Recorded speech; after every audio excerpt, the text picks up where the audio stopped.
Good evening and welcome to Greenlight Bookstore. We're so excited to host tonight's event with Louis, Lara Antal, presenting their new book, Ronan and the Endless Sea of Stars. They will be in conversation with Charlotte Greenbaum, so you're in for an excellent evening. Before I turn things over to them, just a couple of housekeeping things. Please turn off and silence all cell phones. With the exception of our presenters while they're up here, masks are to be worn for the whole evening. And don't forget that we have signed books available at the register for purchase after our talk. If you pre-order through Eventbrite, that's also where you can pick that up. Our interviewer for this evening is Charlotte Greenbaum. Originally from the North Shore of Boston, Charlotte Greenbaum is a writer and a visual artist with a BFA in printmaking from Washington University in St. Louis. Currently, she is a senior editor at Abrams Books, where she focuses on graphic novels. She will be speaking with our featured guest, writer Rick Lewis and illustrator Lara Antal. Rick Lewis was born in New York City and raised by Star Trek. After college and a year on the road as a circus roustabout, he managed to get a couple of plays produced off-Broadway. Relocating to Los Angeles, he worked as a writer on movie scripts and sketch comedy. He eventually moved to Portland, Oregon, where he lives to this day, working as a freelance writer and editor. Lara Antal is an artist whose work has appeared in places like the Washington Post and The Skim, and she has been featured in the Wall Street Journal, WNYC, NPR, The Huffington Post, Bustle, and more. If you dine in New York City, you may have seen one of her infamous choking victim posters. She currently resides in Brooklyn with her almost toothless chihuahua, Chuck. In this profoundly moving graphic novel memoir, Ronan and the Endless Sea of Stars, Lewis recounts his unique and wrenching journey caring for a child with a terminal diagnosis. When his infant son, Ronan, is diagnosed with Tay-Sachs, he and his partner, Emily, are faced with the practical and emotional hurdles of parenting and loving their son, despite the shadow of inevitable loss. Antal's beautiful and imaginative drawings depict the spaces Ronan occupies before, during, and after his life, using flights of fancy and imagination to express the bizarre, heartbreaking, and sometimes even silly reality of human beings suddenly trapped in an impossible situation. So you're in for something very special tonight. Rick and Lara will be presenting from the book, then Charlotte will join them in conversation. You'll have the chance to ask your questions after that. So please join me and welcome them to the stage.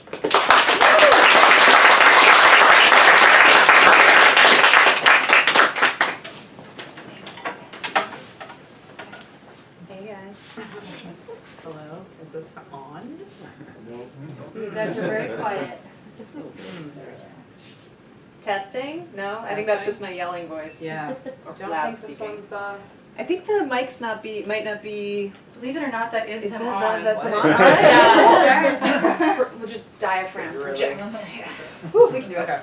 Okay. All right. Well, why don't you guys start us off with your? You said you had a bit that you're gonna do. Well, we had some slides. We had a little technical issue, so we can't show you the slides. But I think that the main purpose of the slides was sort of an icebreaker, like folks that is that a thing? No.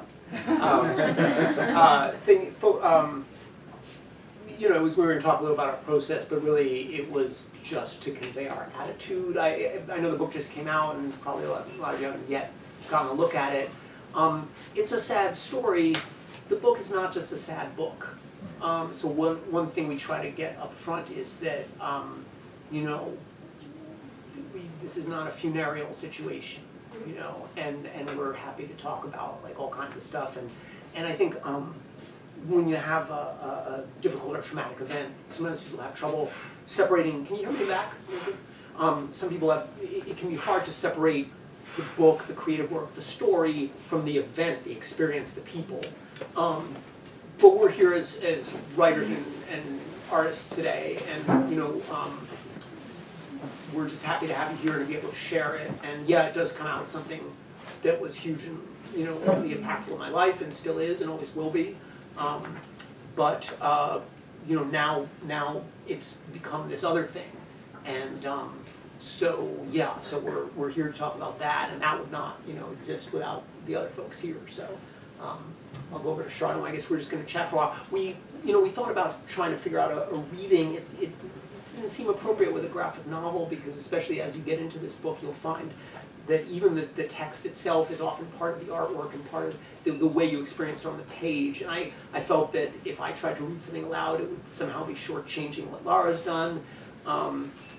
So I'm going to let you all read it when you go home, and we're just going to talk a little about the process and how we came to it, and take questions from you all after Charlotte finishes with hers. If that sounds good. Before I put us in conversation, Lara, did you want to add anything just to how you want people to see this book? I love, Rick, it's so important to contextualize this event in your life versus this book that has been created. And Lara, it was a whole experience for you, obviously, as well. So I didn't know if you wanted to add something to that So I to just start. pretend to use the mic. Yes, I would love to pretend. It to use the feels mic. Actually, that's what I have to say, is that I feel like I've already said this a little bit, that like as much as the subject matter was difficult, working on this book and also working on a book is very difficult. The process has been very joyous, and I feel like our collaboration has been really great. So it's cool. We can talk about it. It's going to be great. Well, that was perfect. You teed me up for my next question, which is, how did you two get together to do this book? You come from very different worlds, and how did the genius happen? Please tell us. Well, I mean, we're going to go to the very beginnings of the book. And the whole, I mean, you start where you want to start. Okay, well, I wrote the book because I didn't have health insurance and it was cheaper than therapy. I had to do something, I guess is what I'm saying. I not right away. A couple weeks after Ronan was diagnosed with Tay-Sachs, I sat down and I made some notes, and it was like a little diary.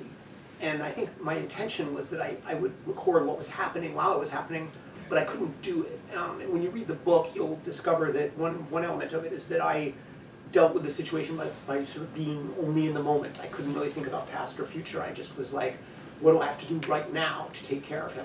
What is right in front of me? And that was my way of coping, and it becomes an issue in many, for both good and bad, in different ways.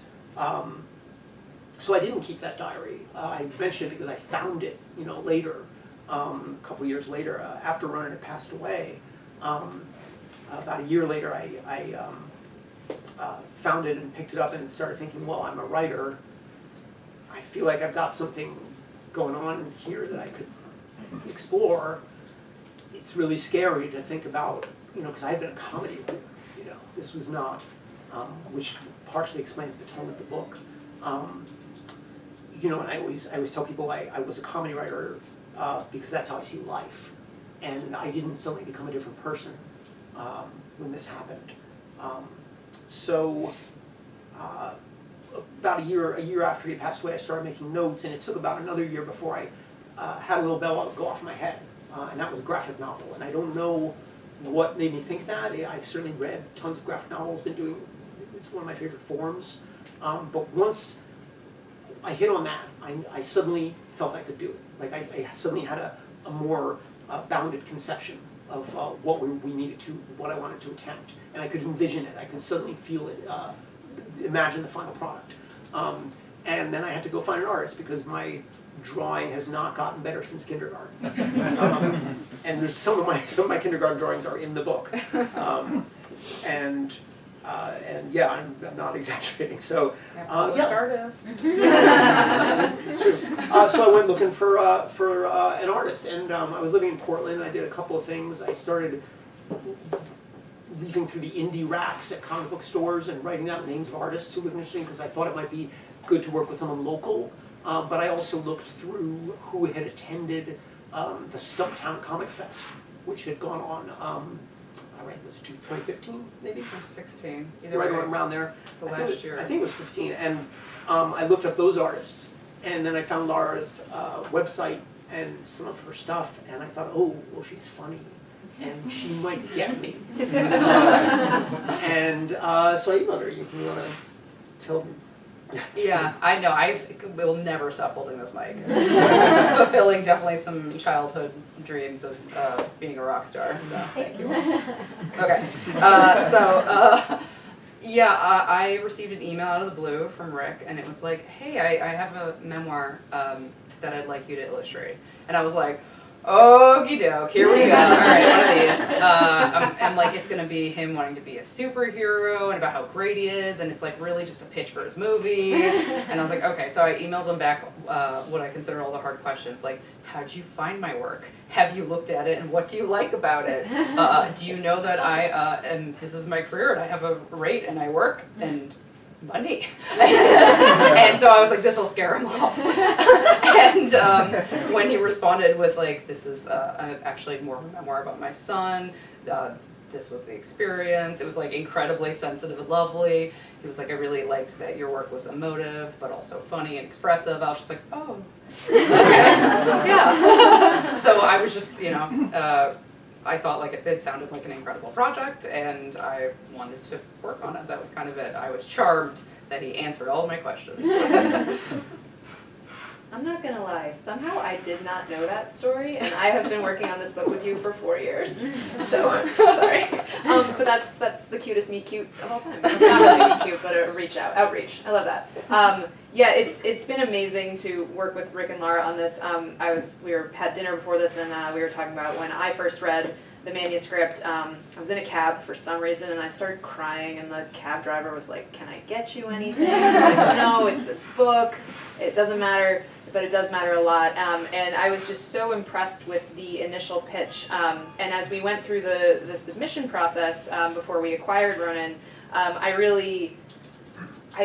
knew I would love working with Rick and Lara because I pushed them really hard, even when it was a submission, to do revisions, to find the way that, my creative vision that I felt like could help them in their journey. And Lara did this incredible, she redid some of the samples, which then I was like, I love this lady, she's the best. How many people are willing to do that? And so it was really wild to see how you pushed yourself to create this visual language for the book. That was really different than what you originally submitted. So I would love to hear you talk a little bit about that process and getting that feedback and kind of how you reconciled all that. I'll start with so yeah, the pitch had been around for a while. We've been working on this book for about 6 years. So in that time, I think I've grown as an artist, and so there was initially just that, right? That the pitch was almost not in a totally different style, but I'd evolved a lot as an artist. So by the time it finally came to you, I was like, oh, that whole thing. But also. We're not clarify what the pitch packet was. Oh yeah, that's a great idea. So yeah, the pitch packet was how many was it? First 20 pages, right? Roughly like 2.5 chapters or something. Yeah, and for anyone who hasn't read it yet, the first chapter is kind of a prologue, sort of fun, surreal bit that sets the tone and some expectations, and involves some aerial shots for drawing. And they got that artwork, and then they got the synopsis of the rest of the story, and then the script was available if they wanted to see it. Right. And so for those initial 20 pages, it was just sort of in a different style, and it was a lot cleaner. I used sort of like a more, I guess, for a lack of a better term, more cartoony kind of style. Some of the expressions were a little goofier, a little more, cartoonier and cleaner. And so when it came time we only had to redo, 7 pages. We didn't have to do all 20, thank goodness. I'm not a monster. But I spent some time looking at other sort of graphic memoirs. You sent some really good examples, and realized that something, there was going to still be funny, cartoony, if you will, moments throughout the book, because that is the tone, but we were going to balance it with a more kind of gesturally kind of approach to the inking, and I tried to keep the figures relatively proportionate, except for when they needed to be truly exaggerated. So I think there were a couple other things I actually throughout the course of the book ended up doing, like simplifying certain eyes and certain things that I'd always done a certain way, but once you start doing them for 150 pages, you learn new techniques to be systematic and not lose your mind trying to replicate or render something in an unrealistic style. Yeah. And there's something about particularly 2-color books, which if you crack open Ronan, you will see it is not in 4-color, that was kind of difficult for us to pin down. It took a while. Your hair is a nod to the color we eventually settled on. Just from a technical standpoint, was it difficult to get all of the full range of emotion that we were looking for with just that one color? I've never asked you this, I'm just curious. I don't think so. I feel like we were thinking of it pretty black and white, and I mean the pitch had a 1 color as well. It just felt like a good fit. I feel like full color might have actually been a little extreme. Too much. I was a big fan of Fun Home, and when Lara said, let's just do a color wash, I was like, yeah, same size, same range, yeah, big leagues. Yeah. We did also look to be like, let's not do this exact blue, but let's not do this blue. I would like to point out that both Lara's hair and nails match the book. So. And Rick also matches the Yeah, I don't have to do anything because I'm on the cover. I'm the first Ronan and the Other Sea of Stars cosplayer. You never know, we might see it at Summit San Diego next year. I'll Oh keep yeah. an eye out. Oh yeah, it's going to be a thing. It was really brilliant to see how you changed that. I'm still so thankful and grateful that you were willing to put in that effort. And then Rick, for you, you said you felt like it was a graphic novel from the very beginning.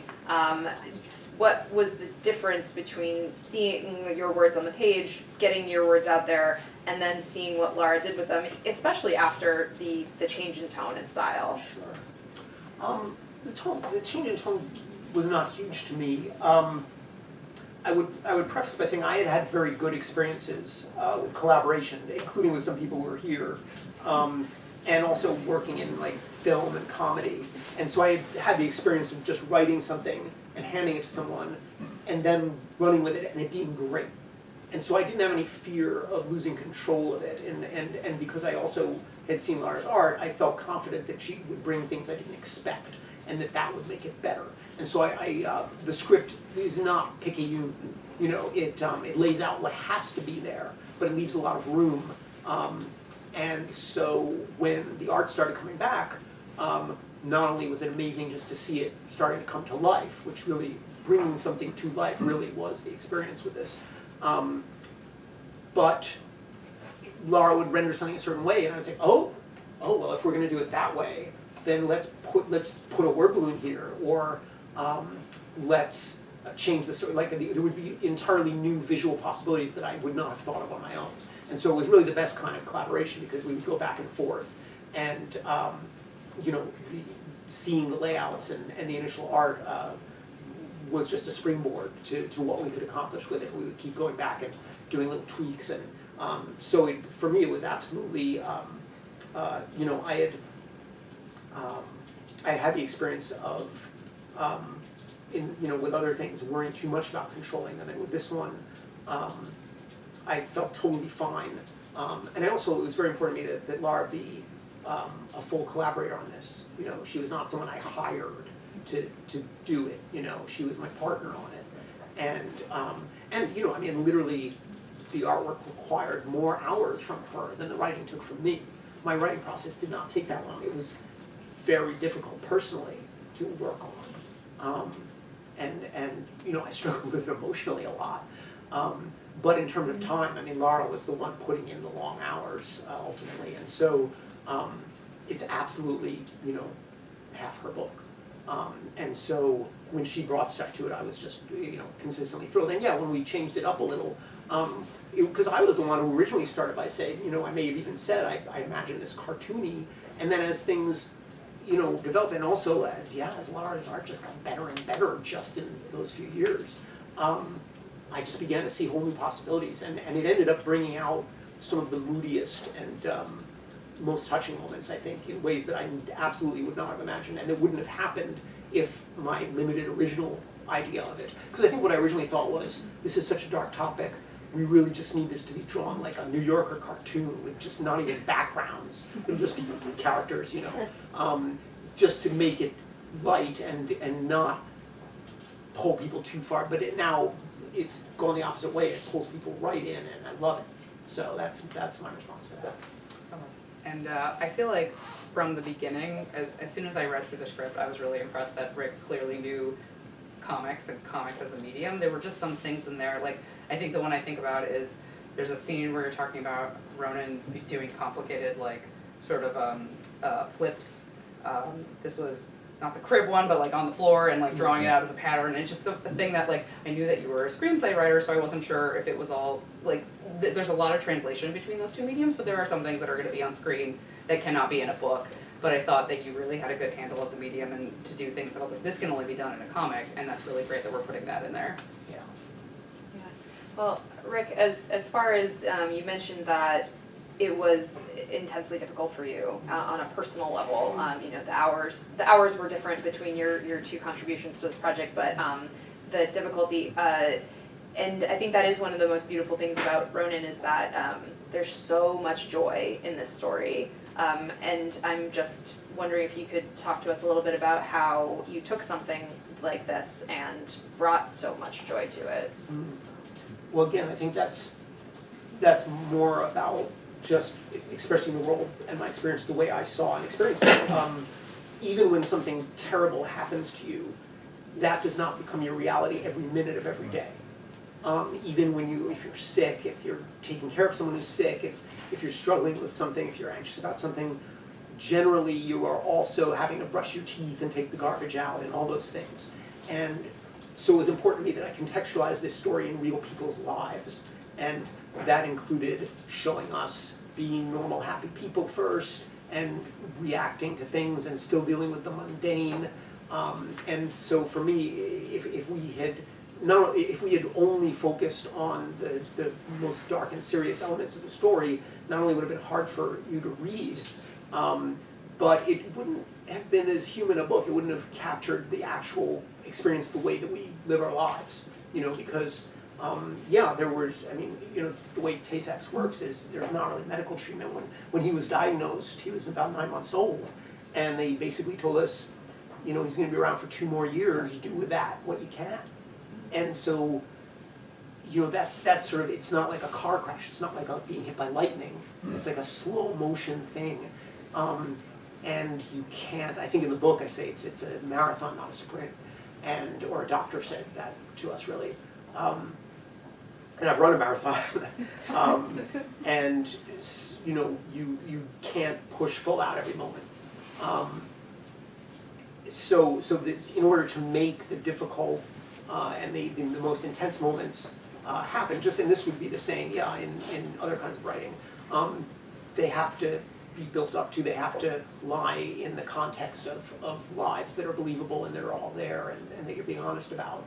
And you don't suddenly become a one-sided character or a storybook hero. You are a person and you're doing all the things a person does. So for me, it was really just, every time I was having trouble writing it, I just said, just write what happened and write what you were thinking. And then you can edit and mess with it, but that was the beginning of every scene and every chapter was just very simply, and it's told almost like a children's book for that reason. It's just laying it out. Here's what happened, here's what I was thinking, here's what happened next. So.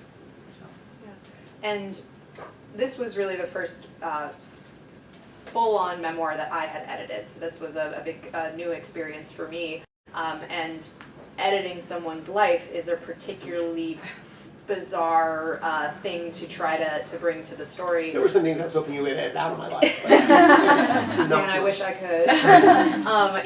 But giving you feedback was sometimes really difficult because it was about your life. It was about the things that had happened. And when I first got the book, it was funnier. It had more levity, and I think I forced you to get into the darkness. And I would love to hear about like that for you of having your experience edited is such a weird thing to think about. Yeah, well, I mean, anyone who knows me, you know, knows that humor is a big part of my personality, and sometimes that's great, but sometimes it's a defense and it's a way to push away difficult things and avoid difficult things and not face things head on. And so the whole, you know, Charlotte had to push me in the direction of facing some things and talking about things I didn't necessarily want to talk about. And part of that is because it's very hard to make them funny. And I had to become comfortable with that and just be okay with, that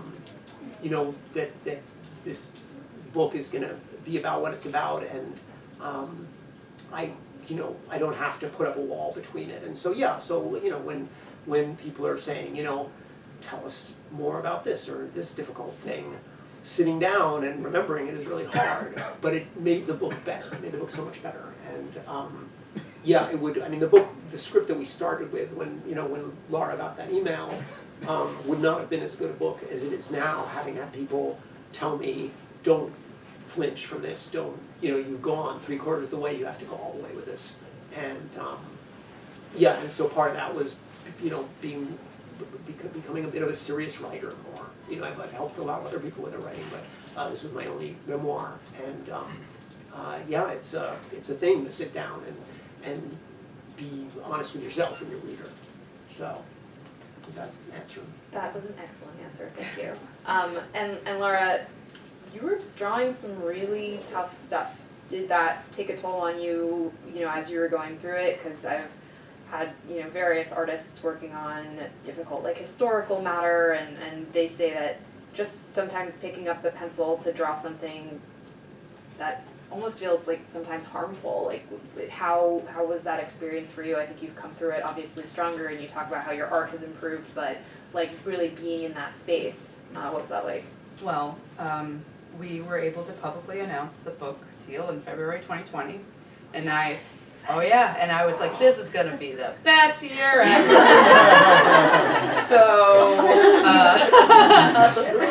So a lot of, as I was working on the book, there was just in my own personal life, a lot of upheaval, a lot of heartbreak, and a lot of other things going on. And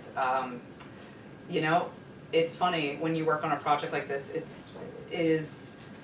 Everyone here is going to read it as a cohesive thing, but I saw it in tiny little pieces and so many different passes on it, so many things. So often, I don't know, it was a lot more therapeutic for me, just because even if everything else was crazy, I had this sort of mission to do this work, and that this work, at the end of the day, obviously is feeding my ego, but it's bigger than me, and I was like, even if things aren't going well for me, if I have to get this book done. This book has to happen. So it actually made a lot of it pretty easy. Well, maybe easy is not the right word. Yeah. But it was definitely the impetus to do it was easy. The work was hard, but it was never at the end of the day, I wanted to do it. And there were definitely times where I was drawing it and was really, it was very joyous at times for me, even when I was working on some of the darker things. And, and there's also a couple of things in there that I, when you work on a book like this too, you get to put in little fun things, there's sort of a pseudo choking poster scene that Rick put in for me. One of the ending, or one of the spoiler, death scenes, is taken from sort of a project that I had kind of done, some visuals for a project I had done in college. That was a video project, and I used some of that in there, and so it was kind of also fun to pull up my own, our own Easter eggs, and pull from whole visual experience of being an artist. And so I guess in terms of seeing it, every time I read through the script, more than just a page, I cried. But I never really cried, I think, drawing it. Maybe there was one part also towards the death scene where I drew something a little more sad, then we pulled it back a bit, and that was a little hard. But I think because it was broken down in so many ways, and because it ended up being such a great answer to all the other really hard things going on, for the most part, drawing it was joyous outside of the pain of drawing a book. The general pain. You two have such a, I see a lot of graphic novel artist illustrator partnerships, but you guys are specifically so in tune with each other. We were talking about Marjorie, Lou, and Sana Takeda earlier tonight, and I was extolling their virtues as a team, but you two are so high on my list of people who just work so closely together and have this kind of, I don't know, hive mind's probably the wrong word, but closeness and the shared vision for what this book turned out to be. and I just, I so admire that about the project. Was there a part that you particularly loved working on? Either of you? Both of you? Please both answer. That's an interesting question. Everyone's like, how sad were you working on the book? It's like, no. I'm Yeah. turning the tables. I am sorry about all the crying. I used to tell the story at parties, and then I stopped getting invited to parties. And, now I'm sort of like a grief Santa Claus, just figuring out. It's part of my, That's very if I have to be sad, you all have to be sad. I'm like a middle school bully, just making everyone cry. I loved what it was turning into. I have to admit that the actual writing process was pretty much torture, because I'm sorry. there's no way around it. I had to sit down, and I have some memory gaps from that time because it was a very traumatic thing, and I had to sit down and I would look over photos I had to try to would bring moments back to me and remind me of what we were doing and how I was spending my days, and and I had to immerse myself in it, and you don't want to sit and concentrate on the worst thing that ever happened to you any more than you have to, generally. Like I can remember and love and appreciate Ronan and my experience of being his father without obsessing over every little moment and torturing myself with it. But for this book, there was kind of no other way. So I guess what I'd say is that, the book is definitely a work of love, and I love what it became, but the actual time sitting at the keyboard for me was not. Well, to give an example, I guess it was in 2015 when I first sat down and started writing, and I was only able to do about half of it over a few weeks, and I just had to stop, because it was still only 2 years since he had died, and it was too much for me. Waited a few months, late in the year, picked it back up again, finished the first draft, and then, once started working with Lara, would go back in and adjust things, and then there were some additions, there was more stuff about my relationship with Emily, Ronan's mom, that I had sort of left out because I didn't want to tell her story. She's also a writer, writes her own books, and I also wanted to make it as much about Ronan as possible and not so much about us, but as the story was evolving, it became clear I needed to include more of that. So then I was like, oh, now I have to go be sad about this other thing too, And but I again, remember that call. I'm sorry. well, but again, here's the thing: it's like it's a better book now. It's more honest. It's more complete. It takes you on the journey in a full way that wouldn't have happened before.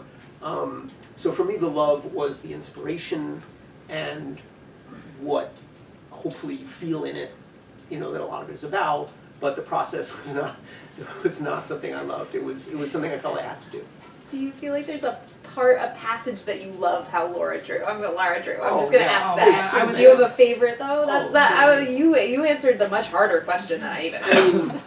Maybe there were so many. Probably like the first time she drew me with my kind of signature naive idiot expression, and just capturing me, like something about my personality, and I knew that she could express my personality in the narrative was great. Just when little first versions would come back, and they'd be things it wouldn't be how I imagined it, but it would capture it in so many areas. I mean, if I go through the book now, I could point to this and this and this, and a lot of it's the way that she ultimately rendered it, just because there were so many beautiful techniques she used, and a lot of the stuff that is sort of looks darker on the page, the starry scenes and the floating in space kind of scenes, and that really captures the mood for me, and some of the stuff at the end that really captured the emotion that I was going for.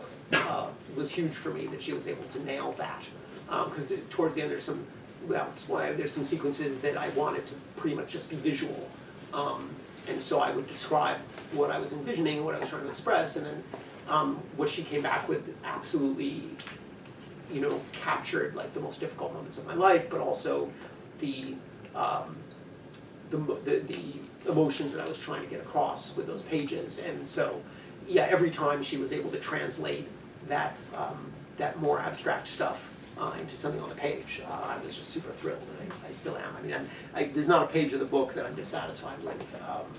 You know, we're really happy with how it came out, I think. You are a master of that, Lara. I will say that just sometimes the script was really spare, and you made it happen. So now, please answer my I was question. like, page 52. And we're going to turn to it and it's just black.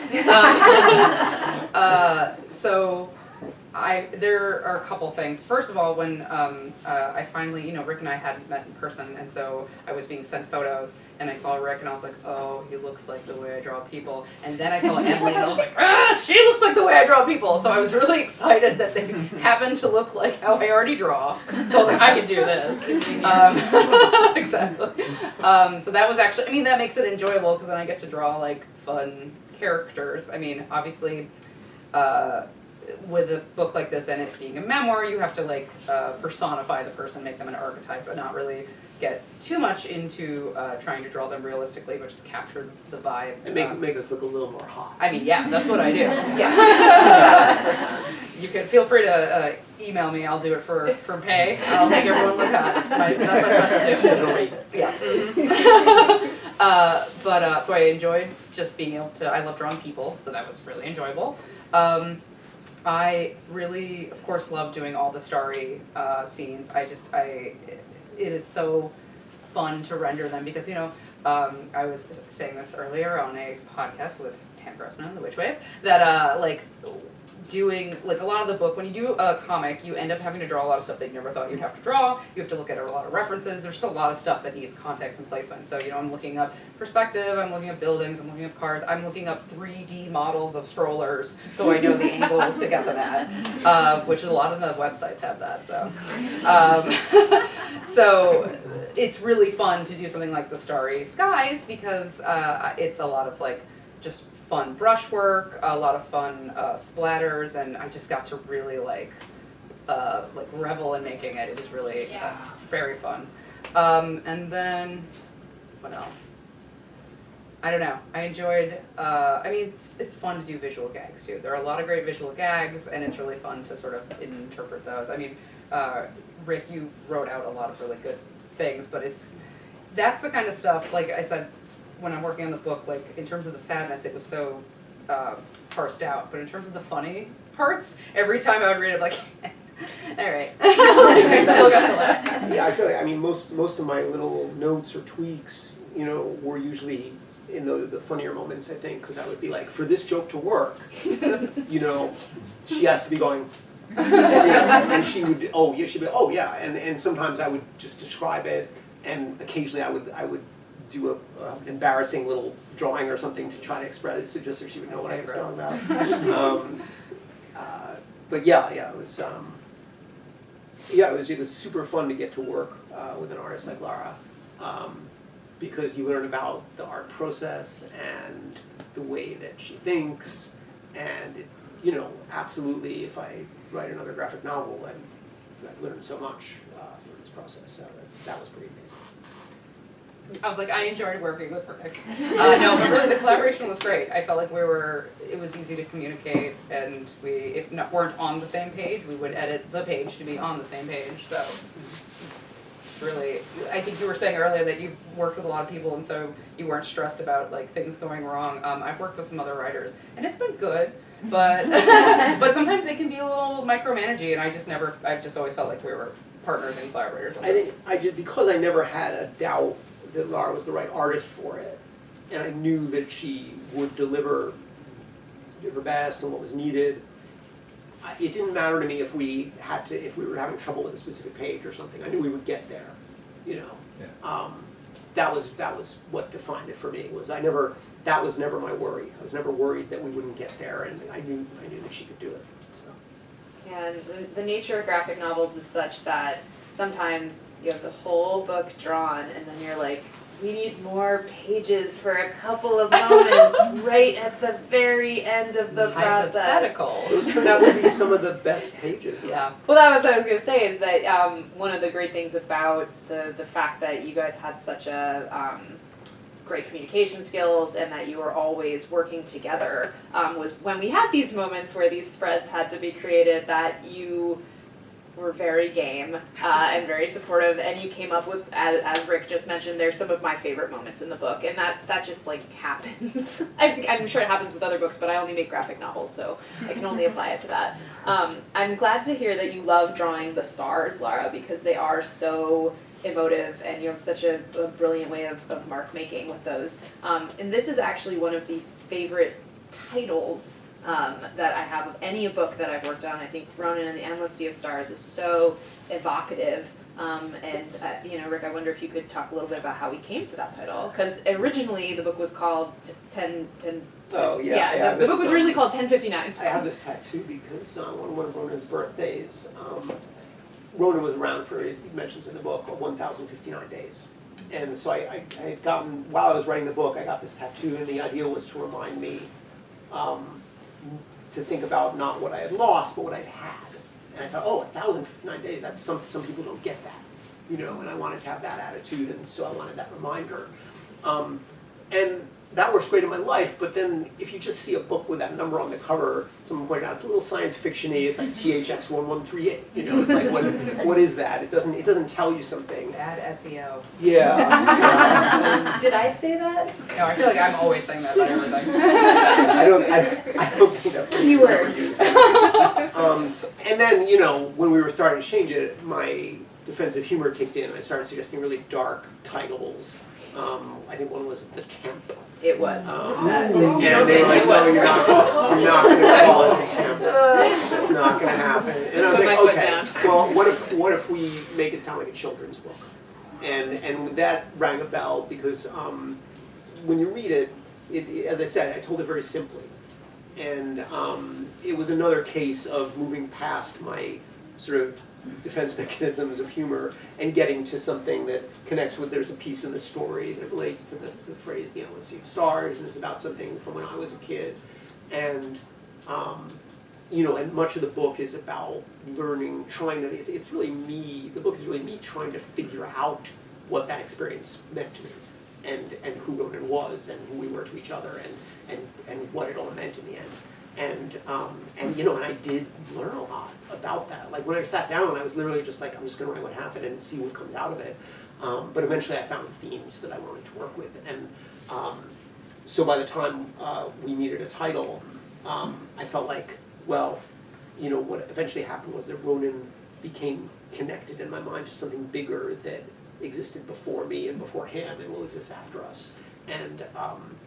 And also, I like that it sounds almost like he went on a little adventure, in this place, as if he could have other adventures, and. Didn't we take a cab in Portland, and the person was like, "Oh, is it about a samurai?" We're like, No way. I always loved it because in that prologue One interpretation. section, it's kind of a samurai story. And So we arrived at the more children's book title, and once I sat with it for a couple of days, I felt really good about it. Well, and I feel like the star theme had always been in the book, but it just became more even when you added more pages, and I was like, let's get something visual, and I kept looking up weird Latin words for stars, and like a true editor, you were like, what if we use the word stars? What if you just use the word? I'm going to add that in the prologue, Rick refers to Ronan as a boy-shaped hole in the universe, which for me is so much what that title is and what that book is about. And we have come to the end of our portion of the evening, and I would love to open up a Q&A if we have any Qs, or we can offer As. And if not, we could just keep. We'll take A's This is a good too, thing, yeah. Does anyone have a question for Angry us? comments. Rebuttals, whatever. Rebuttals I over see there. a purple sparkly sweater. When did you finally meet each other in person? Oh, I feel like sometime within the first year of working together, because I'm from New York, and I was living in Portland, but I come back regularly, and that's why we're doing stuff here. We did an event in Portland, we did something in Seattle. So like I think it was the first time I came back to New York after I had started working with Lara. We got together, and and I tried not to notice that she was kind of looking at me like, I mean, I literally was like, did I do it right? Okay, good. Nailed it. but then there was a big gap. I mean, from 2000, I don't think we saw each other after that first meeting, which would have been around 2016, 2017. Probably could have been, yeah, right around then. And I don't think we saw each other again until like a year ago or something. Yeah. We just worked by phone and email and text, and yeah, it was. You know, we worked very closely together without being anywhere near each other. Which would have sounded more impressive before 2020. Yeah. Now everybody's doing it. We never Zoomed though. That's true. Because we're not allowed to use Zoom at Abrams. I think we had another question on this side. Yes, I please. just want to ask, whose idea was the case cover design? I feel like it's a little sassy. It's like talking back to the jacket.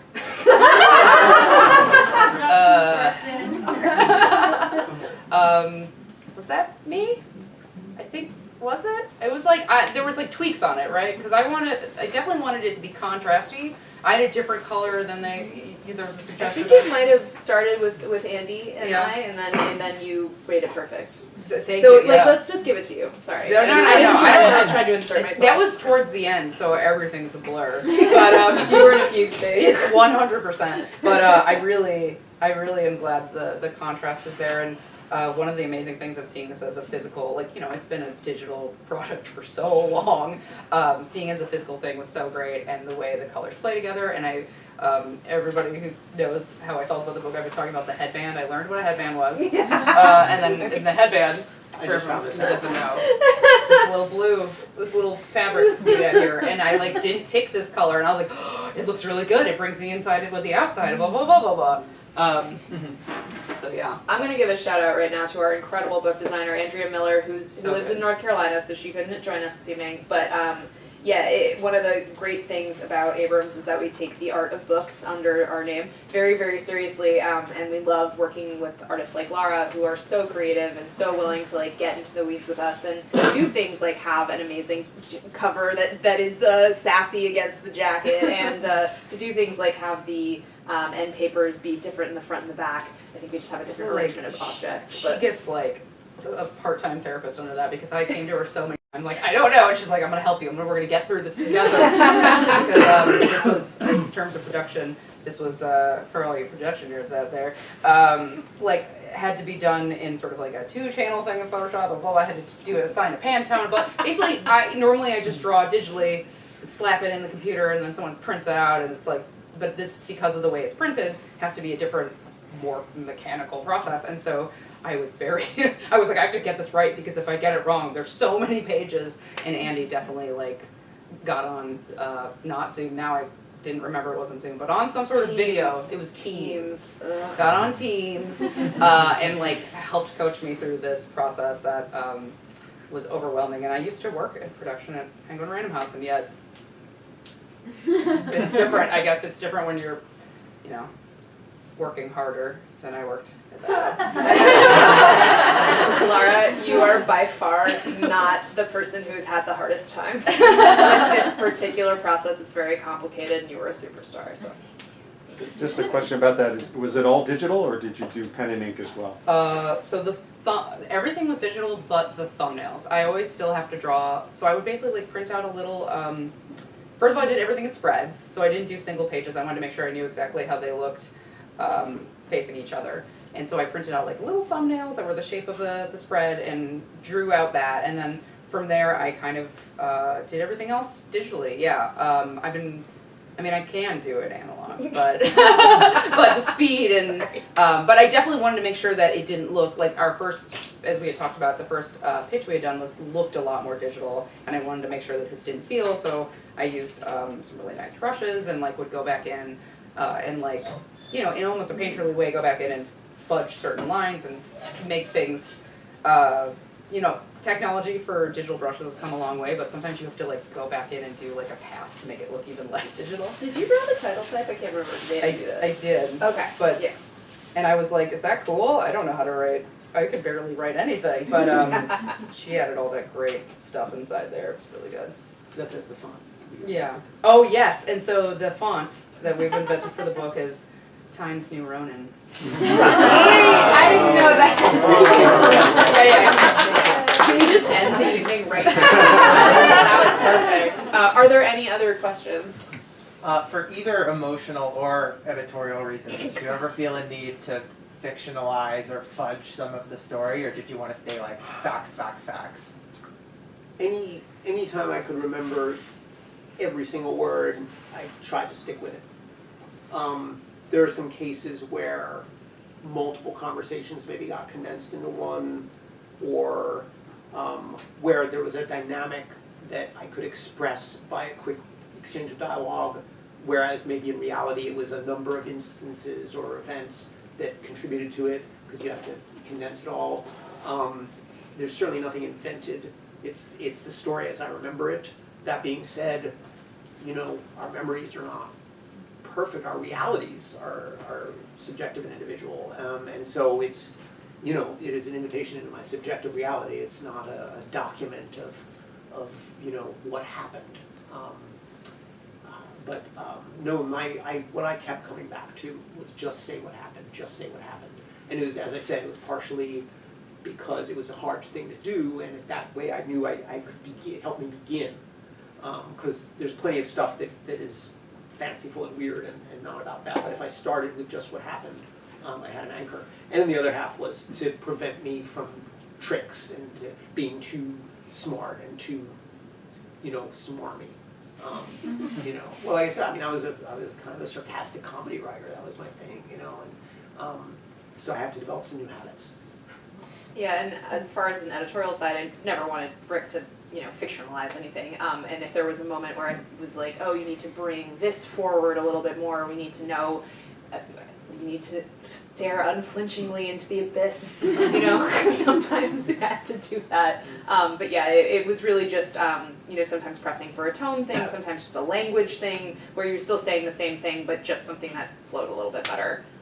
You know. And there are surreal scenes that express the human reality, but are not real events that happen on Earth. You know, I mean, there are Just kidding, it's all real.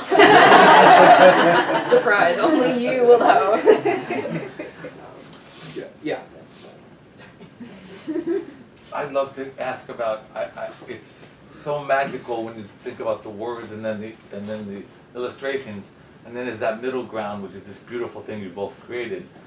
What was that process like? Because I could imagine, Rick, you'd see something and you'd be like, I'm going to change some words, and then you would see the words change, and how does that go?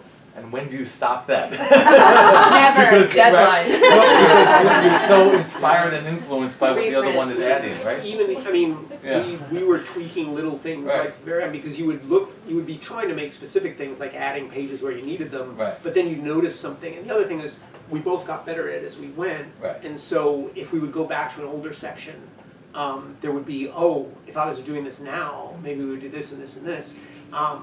Or I would see a little, I would say, oh, well, Lara had added this one visual element. Right. We can echo it here. Oh. Because I didn't know there was going to be that visual element, but now that there is, let's You go just, back and connect. yeah. Interesting. So it was, you know, as it developed, you just kept going back and forth and going through it, and yeah, every time you would see a little thing, and yeah, we would never have stopped if there wasn't a deadline. But that's a tribute to real trust in a collaboration, that you felt comfortable to keep doing that. That's Yeah, no, amazing. there was no tension. Yeah. It was like we very early on registered that, that we saw things the same way, and it was really ideal. So I want to start by saying this is actually a perfect book, and there aren't many perfect books. The one that I thought of when reading it was The Little Prince, which is a perfect blend of an amazing story and very singular artwork that absolutely serves and improves the story, right? And I was reading this and I was thinking about my son, who's 13, and he had just recently read The Little Prince, and he said to me, that's a perfect book. And I was like, you know, you're right, like The Little Prince is a perfect book. And this is the second perfect book that I've read. So I'm so impressed with that. And I wanted to drill down into the moment that you brought up where you referred to a boy-shaped hole in the universe. Because that starts out fairly early on, and like I'm old enough to have lost people and, you know, and to have to like continue on. And so very early on in the book, like that actually explained my grief to me. Like, you know, that simple phrase and that simple picture of a boy-shaped hole in the universe, I was like, oh wait, I understand like what I've been feeling for years, you know. Now like you know how I there's- felt when I read the submission. There's this person who is a hole in the universe now and will always be a hole in the universe. So I wanted to understand that moment. Like, did that come after? Did that, like, it's in the prologue. Yeah. Where did that one come from? Because it's very Well, powerful. I didn't write the book in order. First, I want to say thank you. Second, most of you know The Little Prince? I like to point out that that's not an accident. The Little Prince is about a man who is lost in the desert and meets a little boy who is very unusual and changes his life. You know? And it's sight, if you read, when you read it, I read the book, I read the book to Ronan, and that moment is in this book. And it's not an accident that there's some parallels. I didn't write the book in order. I just sat, I would remember, I wrote down everything I could remember in just notes, things that I thought might fit well in the book. Some of them, you know, I mentioned that diary I started but never finished. That was literally just one day 2 weeks after he was diagnosed. And there were several things in there that ended up in the book, like even from back then. So I said, well, I'm gonna have to talk about the moment that he was diagnosed. I'm gonna have to talk about, you know, when this happened to us. And but I whatever I felt that I could write each day, I would. And then I would roughly arrange them chronologically, but then there were other pieces that I felt we needed to go a little back and forth with, flash back, flash forward. It was just, it's funny because I'm mostly an editor for a living, and I spend a lot of time trying to get people to structure tightly, and or at least to have intention to their structure, and to discover, I guess I should be more specific, to discover the innate structure and what they're doing so that it will amplify their intention. And I didn't push myself very hard early on in the process. The early part of the process, I just let myself write moments and scenes until I had a lot of it. And then I became Rick the editor. And I started, how am I going to arrange this to effect? And part of that delay was that I didn't know what the book was about. Yes, I know what happened. I know the events, but as an editor, I can tell you, people show me memoirs, they can tell you what happened. That doesn't mean their book is about something. And I had to do the work of discovering what the book was about before I knew how to structure it and arrange it. And that's what guided me, is once I felt like I knew. And so the prologue scene was almost certainly not the first thing I wrote.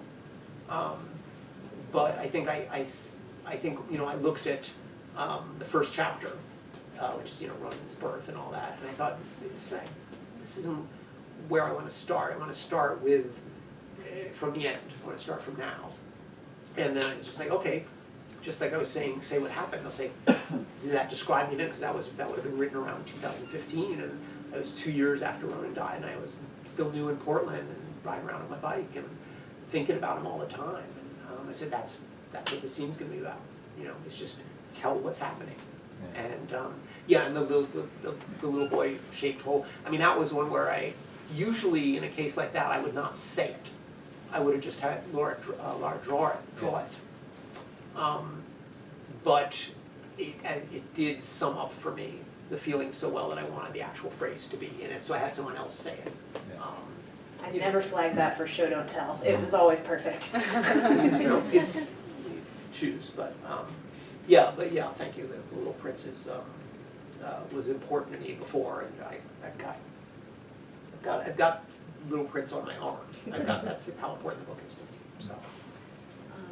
We have time for one more, or you want to wrap it up here? I feel like that's a good Okay. ending for us. Everybody, thank you so much for coming.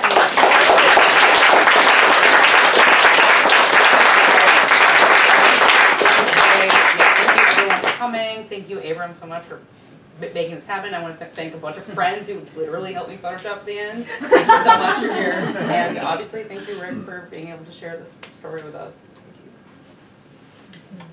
All right.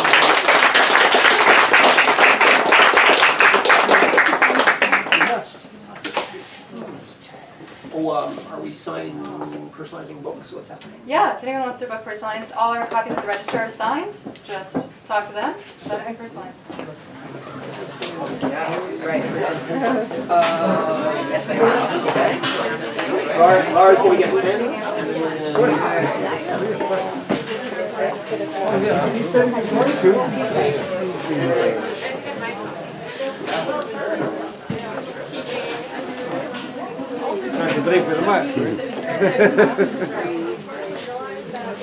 How you guys doing? Oh, we're doing good.